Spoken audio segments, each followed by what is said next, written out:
Қайырлы күн достар, сіздермен бүгін нағыз советский оливье, яғни мясной салатын жасаймыз. Бұл видео рецепт кейінгі жастарға пайдалы болады деген сенімдемін. 60-80 жылдары Люсень Оливье Москвадағы Эрмитаж деген ресторанда жұмыс жасаған кездерінде осы оливье салаты сол ресторанның ең атақты фирменный тағамдарының бірі болған екен. Олай болса, бізге міне осы ингредиенттер қажет.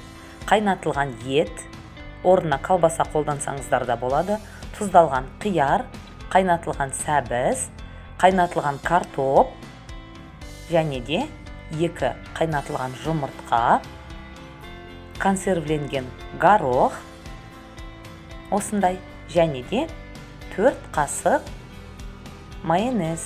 Майонездің 67%-ығы дұрыс. Осының барлығын енді турап шығамыз.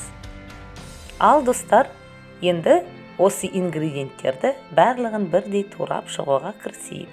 Ең алдымен картоп. Осы жерде айта кететінім, егер пышақты майлап тұрсаңыздар, картоптарыңыздың арасы ашық болып, пышаққа жабыспай туралады. Міне, барлық осы заттарды осындай кубик қылып турау керекпіз. Сәбізді де картоптың тура мөлшерімен бірдей болу керек. Ал енді ары қарай бізде келесі жұмыртқа. Жұмыртқаны турайтын кезде достар, ағы мен сарысын бөліп алыңыздар. 1-2 сарыны салаттың құрамына майда қылып езіп қоссаңыздар да болады, әдемі дәм береді. Қиярды да тура солай кубик етіп тураймыз. Әрі қарай етті де осылай. Еттің орнына колбаса қолдансаңыздар болады, бірақ негізгі рецептте осы ет қосылған. Колбасаның құрамында түрлі специялар көп болғандықтан, ол кішкене басқаша дәм береді. Міне, соңғы ингредиент горохты қосамыз. Қараңыздаршы достар, түсі қандай әдемі. Ал енді осы салатқа майонезді қосып, сіздер қалағандарыңызша қоссаңыздар болады. Менде 4 қасық, сіздер бұдан көбірек қоссаңыздар да болады, яғни 150 грамм мен 190 граммның арасы. Міне, барлық ингредиенттерді толық араластырып шығамыз.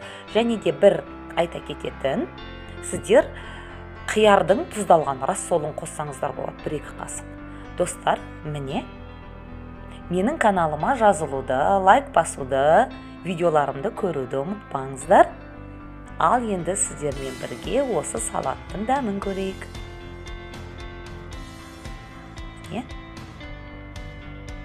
Достар, тура осы менің рецептіммен жасап көріңіздер.